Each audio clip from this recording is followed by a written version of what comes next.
रसना जो इंद्रिय है वह बहुत लोलुपी हुआ करती है। क्या हुआ? कुंदन का नमकीन भोपाल में प्रसिद्ध है, वह पूरे भोपाल में जाता है, कुंदन का नमकीन के नाम से जाना जाता है। वह कुंदन का नमकीन हमें भी बहुत पसंद था। उसमें जो गांठिया आते हैं कविराज जी, वह बहुत पसंद थे। हम क्या करते थे, बोरा खोला और हमने तीनों करते थे, ये तो छोटे थे, हम तीनों बोरा खोला करते थे। बोरा यानी समझते हो, बोरी बड़ा वाला 100 किलो का आता था पहले, वह बोरा हुआ करता था, उसको खोला करते थे, वो खोल करके ऊपर ऊपर का निकाल लिया करते थे, बाकी बेच दिया करते थे। मतलब बचपन से आता था हमारी माल खाने की। अच्छा अच्छा देख लेते हैं और सार सार को गाए रहे, सूपा सार उड़ाए। तो हम लोग क्या करते थे कि बढ़िया गए, बोला खोला और उसमें से अच्छा अच्छा निकाला और रखा। अब होता क्या है, निकाला एक दिन, निकालते देखा, देखते क्या है उसमें, उस बोरे के अंदर से निकालने के बाद जब हमने ऊपर से निकाला, और ऊपर से निकालने के बाद भी जो बदबूदार कीड़े हुआ करते ना, वही वही उसमें दिख रहे थे। हम कहते हैं बाजार का बहुत अच्छा है, बहुत सुंदर है।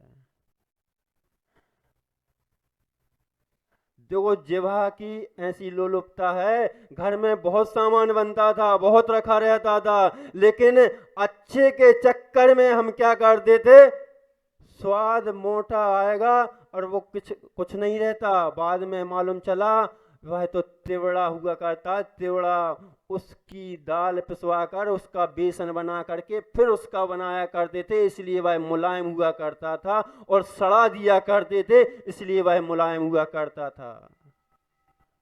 देखा हमने, अरे हमने देखा भैया यह तो देखना भी हमारे लिए अशुभ है, और हम इसको खाते जा रहे हैं। बस उसी समय बहुत छोटे थे हम, जब छोटे थे, और जब यह घटना हमने तुरंत देखी तो वहीं पर छोड़ दिया। आज से हम नमकीन आदि नहीं खाएंगे। अब इतनी छोटे थे, ज़्यादा समझ भी नहीं थी। फिर हमने किया, ठीक है यह तो बाजार का नमकीन है, हम जो होटल देखते हैं जो सामने हुआ करती है उस पर जाकर के खा लेंगे, जो वहां बनाएगा। हम खाते कभी नहीं थे, लेकिन कभी जैसे बाज दफा हुआ वह बचा कर रख लिया था। जिह्वा लोलुपी, कुछ समय हुआ कभी नहीं गए होटल पे खाने, तो हमारे जीवन में ऐसा है हमने कभी नहीं खाया। याद है जब से हमें याद है तब से हम होटल पे खाया नहीं है। लेकिन जिह्वा लोलुपी में वह हम रख लेते हैं। हम भी कह देते हैं भैया ब्रेड मत खाओ, ब्रेड में ये है, आप जैन हो, ब्रेड खा रहे हो, उसमें अंडा डला है, हम मांस के त्यागी हैं, हमने मांस का त्याग कर दिया। आपने कोई मांस का त्याग नहीं किया, आप अंडा खा रहे हो, अंडा, और आप अहिंसक कहला रहे हो। हमने देखा बाजू में ही सामने हमारा मकान था, दुकान था, उस दुकान के सामने ही गुप्ता जी की एक होटल थी। देखते क्या है, एक कौवा आया और दूध रखा था, उस दूध में अपनी चोंच में अमृत मिलाया और थोड़े से लिया, ग्रहण किया और चले गए। अब कौवा तो कहाँ बैठता है सांवला जी, आपको मालूम ही है। वह आया, हमने बोला वाह क्या बात है, वह जस्ट देखा, और थोड़ी देर बाद क्या देखा कि वही होटल पे जो नीचे बर्तन रखे थे वहां से एक कुत्ता आया, श्वान आया, और श्वान ने क्या किया, वह बर्तन को साफ कर दिया। वाह रे, उसी दिन से हमने सोच लिया, चाहे अपने सामने वाली होटल हो, चाहे बाहर की होटल हो, कहीं की भी हो, हमें कभी कहीं पीना ही नहीं है, खाना भी नहीं है, जाना भी नहीं है। और हम देखते हैं, हम देखते, इसीलिए कहते हैं देखते हुए आंखों से भी हम अंधे हैं। हम देख रहे हैं, सुन रहे हैं, समझ रहे हैं, हमें महाराज जी विश्वास नहीं होता, विजय भैया विश्वास नहीं होता कि आप बोल देते हो। ठीक है, हम बोल देते हैं, लेकिन आपको प्रूफ चाहिए होता है ना, तो प्रूफ दे रहे हैं, फिर क्यों नहीं जाते, क्यों नहीं देखते, और फिर देख भी लेते हो, तो आपकी जिह्वा लोलुपी इतनी है कि आप उसमें इतने आसक्त हैं कि फिर भी नहीं छोड़ पाते। हमारे परमात्मा ने तो छोड़ दिया, तब जाकर के वह परमात्मा बना है, ऐसे ही नहीं बना। हमको उनके पास अगर जाना है तो छोड़ना होगा। किसको? राग को छोड़ना होगा, मोह को छोड़ना होगा, क्रोध को छोड़ना होगा, तब जाकर के हम विषयों की जितनी आशाएं, जो भोग आसक्ति हम लगा करके बैठे हैं, उन भोग आसक्तियों को छोड़ना होगा, तब जा कर के उन्हें जैसे बन पाएंगे। चिंता बंधौ शयल जगतः चिंता विसहु न बुद्धो, जो नर चिंता वश करहीं ते मानव नहीं सिद्धा। चिंता ने तो समस्त संसार को क्या किया है? बांधा हुआ है, चिंता बंधी नहीं है।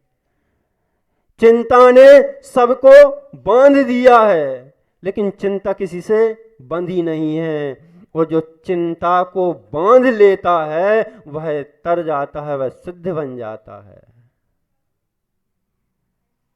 चिंता को भी बांधने वाला। हम जाते हैं भगवान के दर्शन में, भगवान के पास जाते हैं और वहां जाकर के भी चिंता करते हैं, काय की मोक्ष की चिंता नहीं करते कि प्रभु जैसे तूने सिद्धत्व को प्राप्त किया है वैसा ही मैं भी बन जाऊं, इसकी चिंता नहीं करते। इसकी चिंता करते हैं मेरे को आए इतना समय हो गया, घर पर बच्चे क्या कर रहे होंगे, रोटी कब बनाऊंगा, कब जा कर के खाऊंगा, कब जा कर के पैसे कमाऊंगा, इसकी चिंता करते हैं। चिंता कह दिया कि चिंता अगर करोगे तो तुम्हारे साथ साथ चल रही है। क्या हो गया राजेश जी? समय हो गया है, समय हो गया। ऐसे ही यहाँ पर कहते हैं जिसने के अंदर भय नहीं है, जिसके अंदर मोह नहीं है, जिसके अंदर विषाद नहीं है, जिनके अंदर भूख नहीं है, जिनके अंदर प्यास नहीं है, जिन्होंने सबको जला करके नष्ट कर दिया। किसको? अग्नि जलाती भी है, ग्रीस में अग्नि यानी गर्म अग्नि सबको जला दिया करती है, और ठंडी अग्नि भी सबको जला दिया करती है। तुषार भाई ठंडी अग्नि, आप कह रहे हैं क्या बोल रहे हैं? हाँ, ठंडी अग्नि, शीतलता, जिसे तुम्हारे नाम से ही जाना जाता है तुषार। जब तुषार पड़ता है, जब पाला पड़ता है, तो बड़े बड़े वृक्ष क्या करते हैं? सूख जाया करते हैं, निस्तो नाबूद हो जाया करते हैं।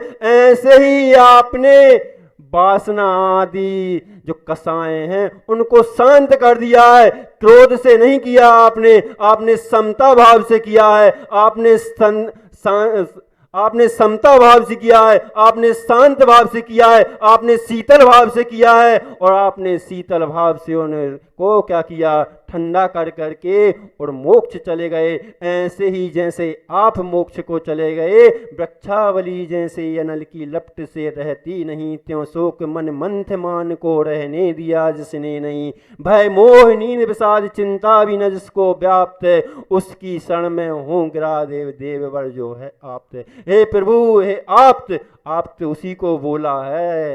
हे प्रभु, जैसे आपने क्रोध को जीत लिया, मोह को जीत लिया, मान को जीत लिया, भय क्रोध आदि को जीत लिया, भूख को जीत लिया, प्यास को जीत लिया, ऐसे ही एक दिन मैं भी जीत लूं किसको? इन सभी चीज़ों को, और सिद्धत्व को प्राप्त हो जाऊं। इसी कारण से मैं आपकी शरण में आया हूं भगवान। यही शरण मेरे को भी प्राप्त हो। इन्हीं भावनाओं के साथ आचार्य भगवान विशुद्ध सागर जी महाराज की जय।